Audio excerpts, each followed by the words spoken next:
Okay, here we are on to chapter 11 of Wait Till Helen Comes.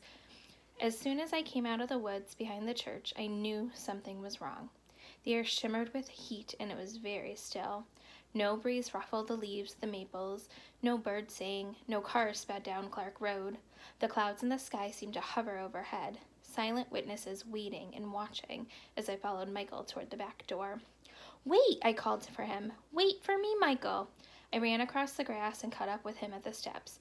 "Don't go in there!" I grabbed his arms, almost making him drop the bowl of salamanders. "What's the matter with you?" Michael yanked his arm free and stared at me, almost as if he were afraid of me. "Are you going off the deep end or something?" "There's something wrong." I stared at the back door, my heart pounding wildly and my knees shaking. "There's something in the house." "Molly, stop it." Michael's eyes widened behind his glasses, but he didn't move toward the door. Before he could say more, we heard a crash from somewhere inside, then another. As the noise increased, we clung to each other, too frightened to move. "Let's get out of here," Michael cried after a resounding thud from inside seemed to shake the entire house. Running after him, I glanced back just once, just in time to see a pale figure emerge from the back door. It hesitated on the steps for a moment, looking after us, and then vanished. "Did you see her?" I clutched at Michael's shirt, making him stop for a moment. "Who?" He looked back at the house from the edge of the woods. "Helen!" I cried. "Helen! She was in the house. I saw her on the back porch." He shook his head. "You must have seen heat waves or something," he whispered. "Whoever's in our house isn't a ghost. It's probably a motorcycle gang or something. What are we going to do, Molly?" He edged backwards to the woods, putting a screen of trees and bushes between us and the church. I wish Mom would come back. Sinking down next to him on a log, I shivered. "I know what I saw, Michael." She was standing on the porch looking at us and laughing. "Why won't you believe me?" "Because this is the 20th century and I don't believe in ghosts." His voice shook and he moved farther away from me. "What about poltergeists? I've even read stuff in the newspaper about them. They throw furniture and destroy stuff and scientists don't have an explanation for them." "Yes, but you never see them. They cause a lot of destruction, but they don't manifest themselves the way you claim Helen does." He stood up and began walking away from me. "Where are you going?" I leapt up and crashed through the bushes behind him. "I think we should wait up the road for Mom and Dave. The worst thing you can do is come home while the burglars are in your house. That's how people get killed." "She's gone now," I told him. "I saw her leave." Ignoring me, Michael pushed through the woods, still carrying the salamanders. "It's almost 3 o'clock," he said. "They should be coming along any minute." We plunged through the trailing vines of honeysuckle and stumbled out into the sunlight by the side of the road. Without saying a word to each other, we sat down in the shade and watched for the van. After a half hour or so, I heard the sound of a motor. Jumping to my feet, I saw the van bouncing towards us, Dave at the wheel, Heather beside him, and Mom sitting in the back. He braked quickly when he saw Michael and me kicking up a cloud of white dust. "What is it? Is something wrong?" Mom struggled to open the side door as Michael and I jostled each other, anxious to get inside. "Somebody broke into the house," Michael gasped. "We heard them when we came home from the swamp." "Are you sure?" Dave craned around from the front seat, frowning as if he thought Michael were lying. "Of course I'm sure." Michael leaned toward Dave, his face flushed. "They were making a lot of noise. I think they wrecked the house." Mom put her arm around me, holding me close, her face buried in my hair. "Thank goodness you didn't go inside," she murmured. Dave put the van into gear and drove toward the church. "If they're still inside, I'll keep on driving into Hallwell and call the police," he said. "Don't worry, they're gone," I said, glancing at Heather as I spoke. She was looking out the window, her face turned away from Dave, smiling past her reflection into the green trees. Sure enough, when we pulled into the driveway, we saw no sign of anyone. The little church sat silent and deserted in the shade of the maples. "It looks all right to me," Dave said. "This better not be your idea of a joke, Michael." Michael stiffened beside me, a scowl on his face, but he didn't say anything. Silently, he followed Dave up the steps and into the kitchen with the rest of us close behind. "It's freezing cold in here," Mom said, folding her arms across her chest and shivering. Again, I glanced at Heather, who had pushed her way into Dave's side. Catching my eye, she smiled. "I told you so, Molly," she whispered, never letting go of Dave's hand. Dave led us down the hall. Everything seemed to be in order until we reached Michael's room. When Dave opened the door, we stepped back as cold air rushed out to meet us. Hesitating on the threshold, we stared at the room in horror. Everything that Michael cherished laid in a heap of rubble in the middle of the floor. His books, his specimen cases, his fossils and rocks, his microscope, his aquarium, all were smashed and broken, ruined. His bureau laid on its side, its drawers emptied, its mirror shattered. Not even his bed had been spared. The blankets and the sheets had been hurled across the room, and the mattress leaned against the wall, his clock radio in fragments beside it. "Oh, Michael!" Mom pulled her arms around him and let him cry out great gasping sobs that shook his whole body. "My insects, my butterflies, everything's ruined," he wailed. "Everything!" Dave rested a hand awkwardly on Michael's shoulder. "The police will get to the bottom of this. Whoever is responsible will pay. Believe me, he will." Then he turned toward me. "We better take a look at your and Heather's room," he said. But Heather was there ahead of us, sitting on her bed, still smiling. Her side of the room was untouched, but mine was destroyed. My books, my diaries and journals, my teddy bears had been ripped to bits. Like Michael's, my bed had been torn apart, my clothes scattered about, my china and glass unicorns shattered. "They must have heard you and Michael," Dave said. "You scared them off, I guess, before they wrecked the entire house." But I wasn't listening. Instead, I was staring at the scrawled message on the wall over my bed. Written faintly in old-fashioned hand, it said, "I have come. H-E-H." "What did I tell you?" Heather whispered. Without my noticing, she had crept to my side. One cold hand touched my arm and she smiled up at me, her back to Dave. Pulling away from her, I ran to Mom, who was standing in the doorway, one arm around Michael. "It's all her fault," I cried. "She made this happen." "What are you talking about?" Mom drew me to her side. "Good God," Dave said, exasperation darkening his voice.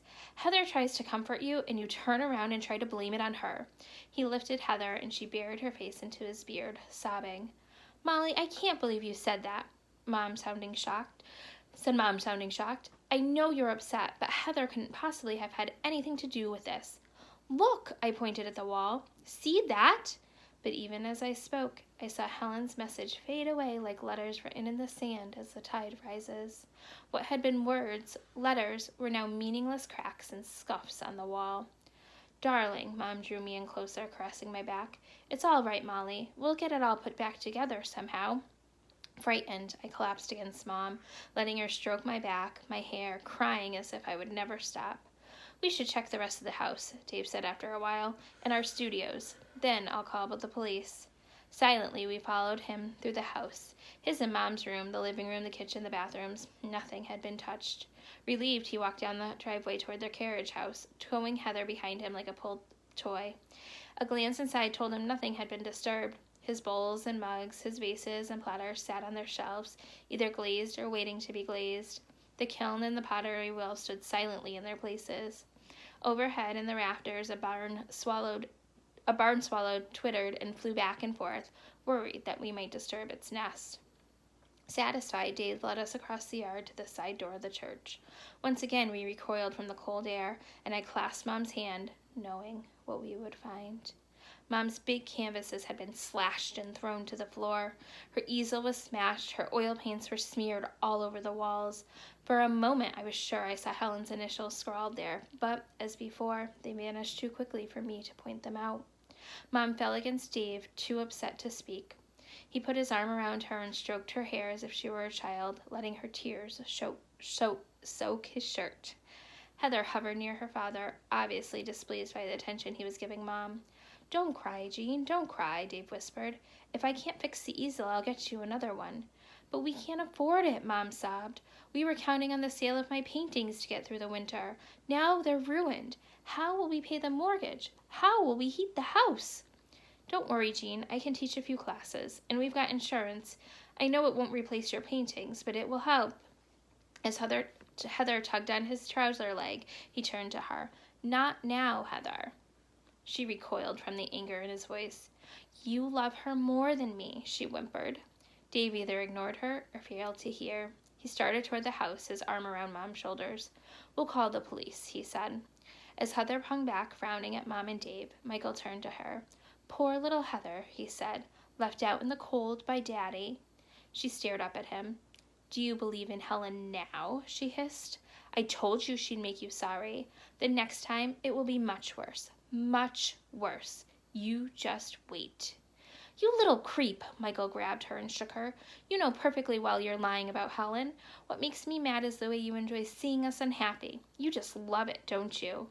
"I hate you all." Heather tried to pull away from him. "Now let me go. Let me go. Daddy! Daddy!" Dave turned back just in time to see Heather and Michael struggling. Running towards us, he pulled Heather away from Michael. While she clung to him, sobbing, he caught Michael by the neck of his t-shirt. "Don't you ever do anything like that again," he yelled. "Aren't things bad enough without you picking on a kid half your size?" As Dave strode back toward the house carrying Heather, Michael and I sat down on the church steps. "I despise him," Michael muttered. "I despise them both." "Me too." Although I didn't say it out loud, I knew I hated Helen most of all.